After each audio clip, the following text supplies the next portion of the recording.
The Bulletin of the Atomic Scientists have reset the Doomsday Clock to 90 seconds to midnight, the closest it has ever been.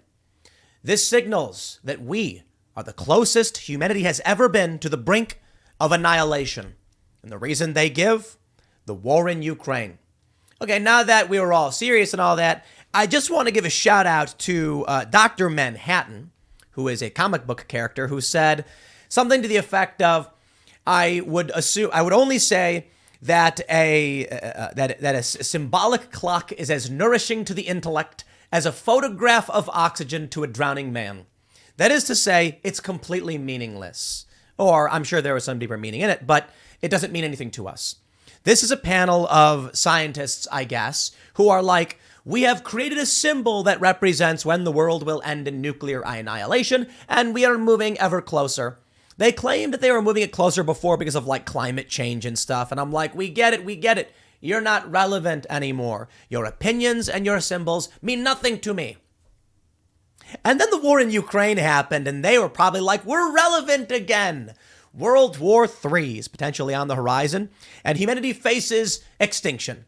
I'm sure they were oh so excited to be able to come out and do their little performance where they pull down the black cloth and reveal the clock ticking ever closer to midnight. I love the idea. It's actually creative and brilliant. 5 minutes to midnight. Like at midnight, is that when we're supposed to launch the nukes or something? But the reality is, as much as I don't really care for the symbolism of a clock striking midnight or whatever, I think it's fun, something we grew up with. It's been around since 1947. There is something to be said about the war in Ukraine, why it's bad, why we probably should back away. And the announcement that the U.S. would be sending Abrams tanks into the country signals, yeah, maybe they're right this time. Maybe it doesn't matter if it's a clock or otherwise. Some dude coming out, be it a homeless guy, me, or them, saying, guys, we are dangerously close to nuclear war. Let's back off. But you don't get that. You don't get it because you got people like Kevin McCarthy, who DC Drano cleverly called Kievin Ucarthy, with the Ukraine flag, lapel pin, and handkerchief or whatever. They are hell-bent on winning by any means necessary, even in the face of a massive nuclear power, desperate as they are fighting a war on their own border, says, we will nuke. Okay, not in literal terms. What's happening now is state propagandists for Russia, they're saying either we win in Ukraine, we get what we want, or it's World War III. And many prominent individuals in Russia have said, maybe it's time to fire the nukes. Fire the nukes. Do it before. Then you get people in America saying, well, maybe we should strike against Russia before they get a chance to strike against us. Here's my pitch. I don't care about Ukraine, okay, in terms of this context of this war, in terms of the greater threat to humanity. I care about Ukraine and its peoples in terms of my general caring for people of the world. I like Ukraine. I've been there several times. I have friends there. But I will not advocate for what could escalate us into World War III. And the response I often hear is, Russia started it. We don't let Vladimir Putin take whatever he wants and appease him because he will not stop. Fair point. Fair point. But the U.S. is doing a bit more than just stop trying not to appease Vladimir Putin. The U.S. has been agitating. I don't want to say aggressing, but the U.S. has been agitating with NATO expansion on Russia's borders endlessly over the past several decades. This was obvious that it was going to happen. So at a certain point, you can say, I get it. Russia invaded Ukraine. But what NATO and the U.S. have been doing with their expansion over the past several decades has been triggering this conflict. Trump's not innocent here. Certainly not. But let's read the news. Before we get started, head over to timcast.com to read the story, for one, but also to click that Join Us button and become a member to support our work directly. As a member, you'll get access to exclusive members-only segments of this show. Last night, Steven Crowder here on the show, one of our biggest, with combined live viewership, the biggest live show we've ever done. That is, to be fair, that is because Crowder sent his followers over. And if you combine the followers from his channel and ours, we had like 198,000 live viewers or more, probably, with 3 streams. The most we've ever done, I think, is around like 180. So I believe, and that may have been the biggest. It may have been. I think it was 180. It may have been 160. I could be wrong. But that members only show is up at timcast.com. Check it out. We talk about the inner workings of some of this, the media deals, the things we've been offered, what it means, and how we're going to, and just how we're going to try and fix things for the better moving forward to the future. And it's only possible because you guys become members. So I will say this. As we hear the news that we are ticking 90 seconds to midnight, I say to you, my friends, if you believe in the work that we do and you think that we are genuine in our efforts to make things better, go to timcast.com, click join us. Then you can choose $10 a month to become a member to help support our work in our cultural endeavors and otherwise. We're setting up physical locations. The coffee shop is in the works. We have the building. It is literally happening. The fact-checking nonprofit, it is happening all the same, but these things take a very long time. Coffee shop will probably up in a few months. We need your support. This is how we run. Ad rates are unreliable. Layoffs are happening across the board. If you can and you want to, we appreciate your support. Don't forget to smash that like button, subscribe to this channel, share the show with your friends. Let's read and play this video. From timcast.com, 90 seconds to midnight is the closest the clock has ever been set to midnight, and it's a decision our experts do not take lightly. And here is the video. Shall we play this video? And you will hear the somber and serious tone. Here we go. The members of the Science and Security Board moved the hands of the Doomsday Clock forward, largely, though not exclusively, because of the mounting dangers in the war in Ukraine. We moved the clock forward the closest it has ever been to midnight. It is now 90 seconds to midnight. Then they just stand there awkwardly and stare at the camera. I find it oh so funny. I just want to say, look, 90 seconds to midnight means literally nothing to me. Why? Because it's a nonsense term. It's as nourishing to the intellect as a photograph of oxygen to a drowning man. It is literally nothing. You made up a thing. Like, here's what I said I'm going to do. I'm going to make a turtle race once a year. And then every time the turtle wins the race, we're going to think, scratch our beards, or, you know, what we can grow of a beard. And then we're going to be like, I must move forward the turtle meter of apocalypse. It's a random thing they made up. And it's relative. Meaning, as things progressively get worse, and they come out and say, we are moving the clock closer to midnight. And then what? It was 100 seconds to midnight. Then it's 90 seconds. Next, it'll be 87 seconds because they're like, if we go too fast, we're going to end up with no increments between 11:59 and midnight. You know, basically, for those that don't understand, what it means is when you get to midnight, the world blows up. Okay, it's nuclear war. What happens when they're like, we're 5 seconds to midnight, and then Vladimir Putin like takes a dump on a treaty or something? It's like, is that not inching us closer? What if Vladimir Putin is outright like, I'm going to press the button right now? How long till midnight then? Are you letting like, it's 5 seconds. He's going to push the button? My point is this. It's relative. They're saying it's 90 seconds, but that doesn't mean anything. They could say it's 10 seconds and it doesn't mean anything. And then what happens if right now we get 89 trigger factors in this conflict? Are they going to choose to ignore some of them? Because otherwise they'll be too close to midnight. And then they'll be like, actually, it's 5 past midnight and the world didn't blow up. So I guess we're good. Okay? Now look, I really loved ragging on the Doomsday Clock, but there is something to be said about their opinions on this one, that the war in Ukraine is heading us down a dangerous and dark path. And you've got psychopaths in the establishment political parties, Republican and Democrat alike, who are like, yay, Ukraine, war, war, war. And it's like, okay, look, man, I'll make fun of these scientists because I don't really care. But like, hey, they're the experts, right? Can we just say, there's a kind of consensus that the warmongering is going to blow up this planet and we'd like it to stop? Donald Trump's been saying it. TheBulletin.org writes, a time of unprecedented danger. It is 90 seconds to midnight. The war in Ukraine may enter a second horrifying year, with both sides convinced they can win. Ukraine's sovereignty and broader European security arrangements that have largely held since the end of World War II are at stake.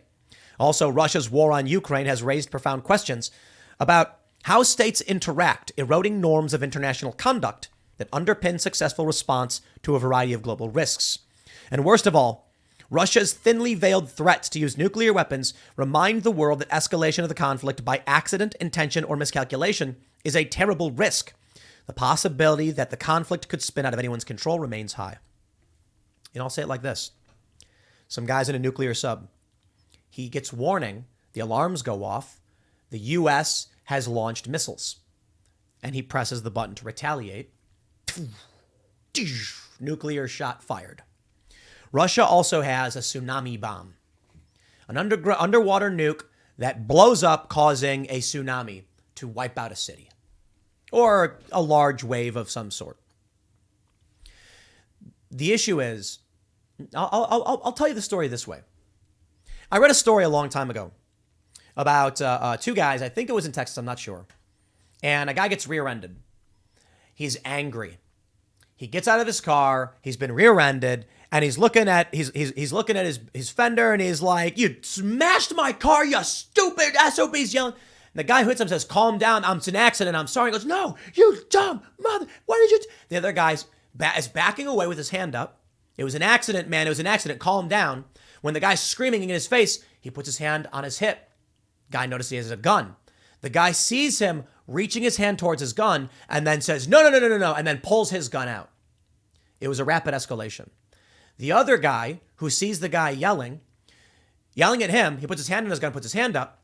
The other guy pulls his gun out, keeping it low. So he pulls his gun out. The other guy then sees him drawing his gun, raises his as, don't. They both point, and then they got shot. I can't remember exactly how it went down, but it was something to that effect. And I heard that story from someone who wasn't a gun control person. It was like someone was talking about the importance of gun safety, classes, escalation, these kind of things, why you shouldn't get mad, talking about road rage ain't it. And I can't remember. I think one guy got shot. I'm not exactly sure what happened. But this story I heard. Maybe it's not true. Maybe it was like one of those lessons they teach you, but it's a story someone told me.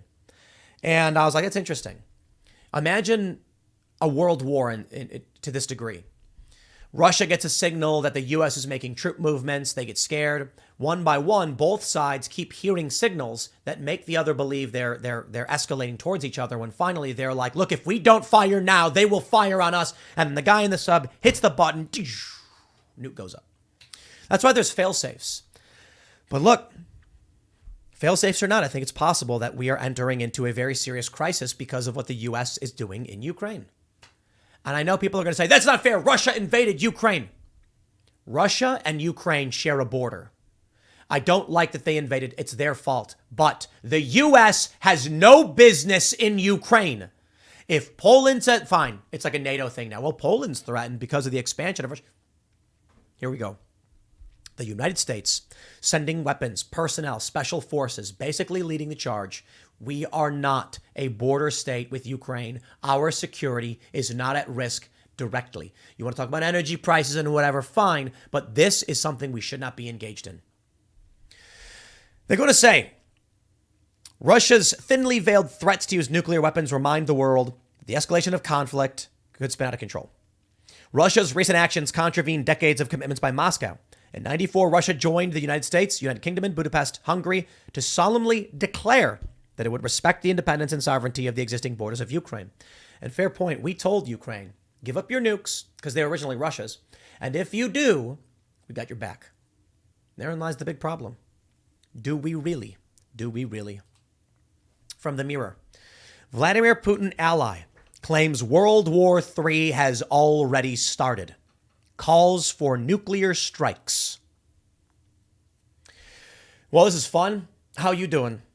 TV propagandist Vladimir Solovyov told Russians that Moscow should target the West to disrupt NATO countries from sending supplies to Ukraine. It comes as Western countries continue to send aid. World War II. I'm not a historian. I don't know literally everything about it. I have a general understanding. The U.S. was sending supplies to the Brits. Germans were not happy about it.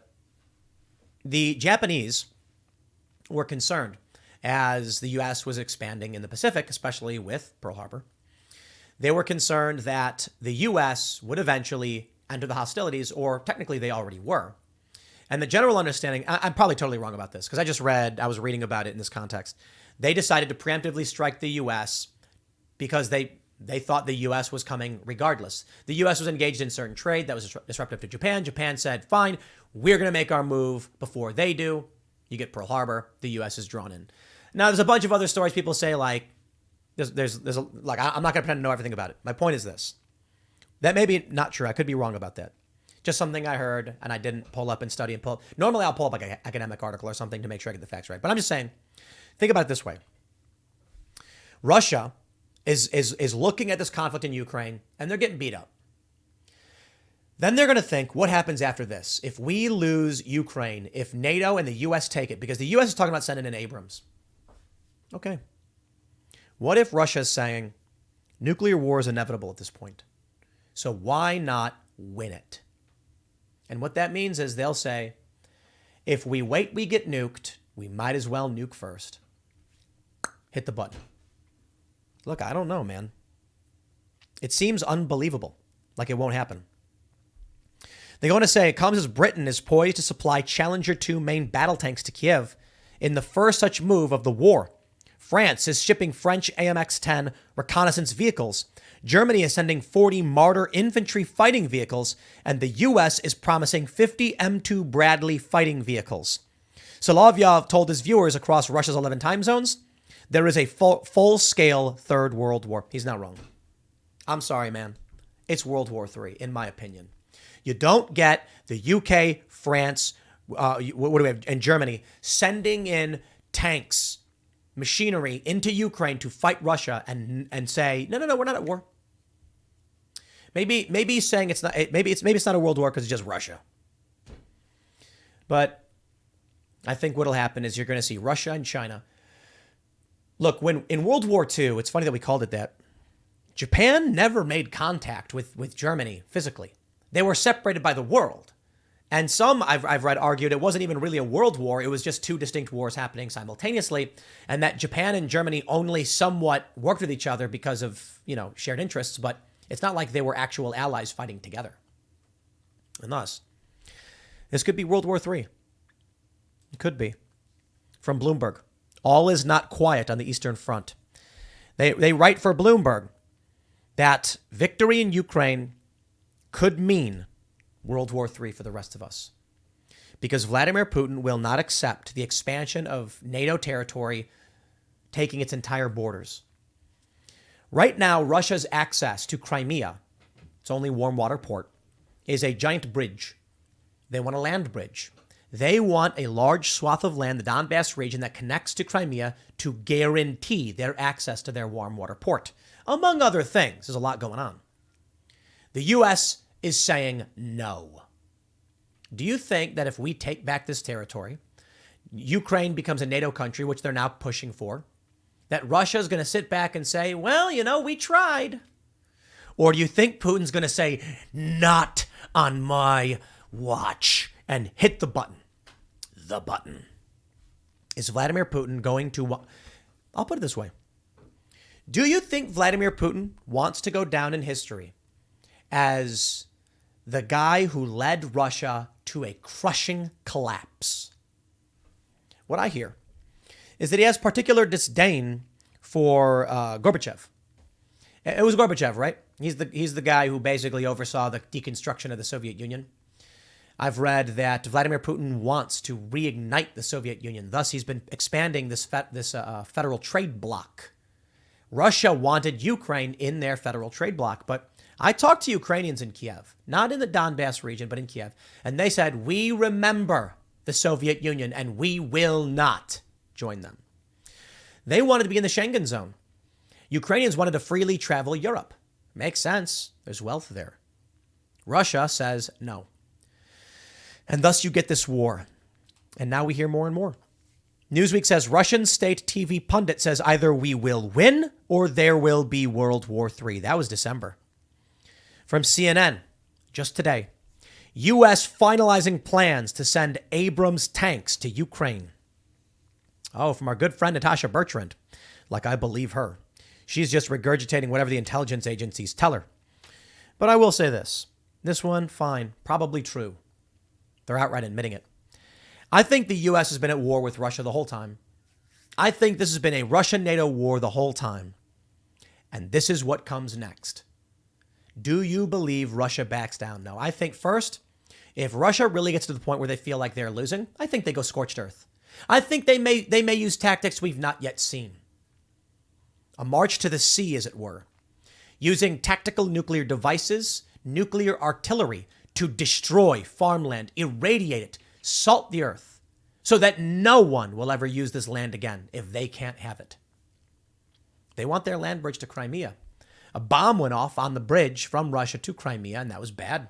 It exemplifies exactly why they want that land bridge from Donbass to Crimea. The U.S. doesn't seem to care that Russia is saying no and threatening nuclear weapons. Now, I think officially, the official stance of the Russian government is they're not going to nuke. But you got these propagandists saying, do it, nuke them. Nuke them. But we're not just here to talk about Russia and Ukraine. We're here to talk about 90 seconds to midnight. Is the end nigh? Well, my friends, I hate to say it, but I hope you're getting prepared for something. At this point, if you're not a prepper, then I'll laugh. We used to laugh at preppers. Now the preppers are laughing at us. From the Daily Beast.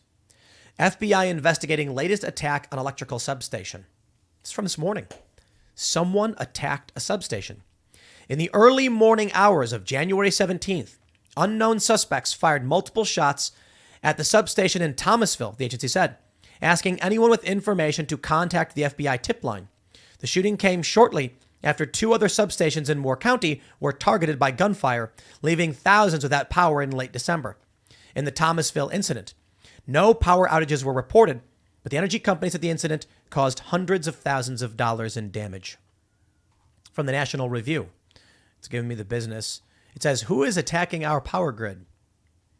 On the menu today, I hope you had a wonderful Christmas. This is from December 27th. They say, picture it's Christmas. You're about to prepare a big meal for the whole family when the power goes out. All the lights, the refrigerator, your computer, your cell phone charger, the works. That happened this year for a lot of families in the Seattle area. But it wasn't wind, snow, or bad weather. Someone shot up their local power substation. This keeps happening. Yo, what's going on? This is not an accident. I was looking at, I was thinking about stocks. I remember when Dave Portnoy, he's the Barstool Sports guy. I remember when he was tweeting up a storm about Penn Gaming stock, about how it was going to be big. And I saw it, and I saw his tweets, and I ignored it. Despite the fact that not too far away from me is the Charlestown Races Hollywood Casino, one of my favorite places. Much to the disappointment of my girlfriend. I love going there. Horse races are fun to watch, hang out outside, watch the horses run. You've got table games, you've got slots, you've got the steakhouse. It is an adult arcade. I love it. I don't like going in there and losing tons of money, but you set a little bit aside, you play, you have some fun, you go hang out with your friends. I love going there. Somebody shot up the local power stations at these in these various areas. They are intentionally doing it. I forgot where I was going with the casino point, to be honest. But the point, I suppose, is someone is targeting these things intentionally. They are trying to shut our power down, and I don't know exactly why. And I don't think anybody really does. But it signals that we are getting ever closer to midnight. I was going to make some point about the casino, and then I started getting excited talking about all the fun things there, and then I totally lost my train of thought. So I'll eat that one. But the point is, we are dealing with something quite apocalyptic. It may be that things get a lot worse. Oh, okay. I'm sorry. I completely remember now where I was going with it. The Penn Gaming thing and David Portnoy. Okay, so I love the casino. Obviously, I lost my train of thought. But hanging out there, they launched the Barstool Sports section. It's an amazing, massive, hanging Jumbotron screen with multiple TVs on it. And even though I knew this Penn Gaming institution was expanding rapidly and preparing this big launch, I didn't buy any of the stock. That was my point. I got it back.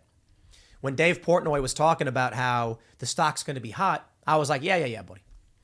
And I'm literally staring at the expansion of this business, knowing it's like going to succeed. I'm physically excited for it. I feel like I should have acted upon my gut. I should have thought and connected the dots and said, hey, wait a minute. This guy's saying the stock's going to skyrocket. It did, by the way. I'm saying I love hanging out there. Maybe I should buy some stock, huh? I didn't. So I think about like Rumble now. That's where I learned my lesson. I was like, okay, we know Rumble's growing massively. They got a big investment. It's all over the news. I bought a bunch of Rumble stock. And I think I've made a little, no, I think I'm down a little bit. But I was just like, if I believe in it, I'm going to buy stock in it. Here's what I'm trying to get to. Looking at these stories about substations being attacked, how many of your friends and family know it's happening? How many of you are seeing the news that once again another attack happened? Who's doing this? Here's my point. If I was going to buy stock, if I was going to look at the news and then predict the future, maybe I should say, hey man, something's happening. Just like with the expansion of the casino and the rise in stock value from Penn Gaming. Shout out to Dave Portnoy, I guess. Portnoy. But my point stands. I'm reading the news right now and I'm hearing Vladimir Putin, war. The threats of propagandists that demand they use nukes. Someone's shooting up substations, knocking out the power. I hope you got a backup generator. That's what I'm worried about. I'm worried about seeing all of these things line up in front of me and then not buying stock. The reality, I bought food. We got chickens. I got out of the cities. I hedged my bets. I said, you know what? I'm not going to be in a place like this. I can't tell you the chaos that you will experience if the power goes out in a major city for an extended period of time. I was in New York after, I think it was Hurricane Sandy. And the power was out in some areas for weeks. And it was crazy. Spoiled food, lines out the door. People were hungry. Went to a bodega, 2 guys standing outside holding, I think they're holding like wood bars, like 2x4s. They waited, only one person at a time. I went inside. What do we do? Cash only. There's no power. Don't take anything perishable. Open up the cooler. There's a warm Gatorade. Take it out. Hand them cash. Can't give you change. Don't worry about it. It was $2 or whatever. I'm looking at everything going on, and I'm saying to myself, maybe we should consider that we are on the verge of something dark, whether we want to or not. This is not an attempt to blackpill you, my friends. The New York Times reported attacks on 4 Washington substations cut power to thousands. This story is from December 27th. That's what they were talking about at the National Review. It's not the only time it happened. It happened on the East Coast several times. Now it happened again. The FBI reporting that in Moore County, Thomasville, they said it happened. The shooting came shortly after 2 other stations in Moore County were targeted. Apparently, it's happened much more often than we realize. There have been dozens substation attacks. Someone is trying to take out the grid, or at least at a small level. This is the scary thing. I talked about civil war, and I think I might have something here from CNN Politics. 3 active duty Marines arrested for participating in the January 6th Capitol riot. Hey, look at CNN Politics. They called it a riot, not an insurrection. Good for them. Active duty Marines participated. Active duty.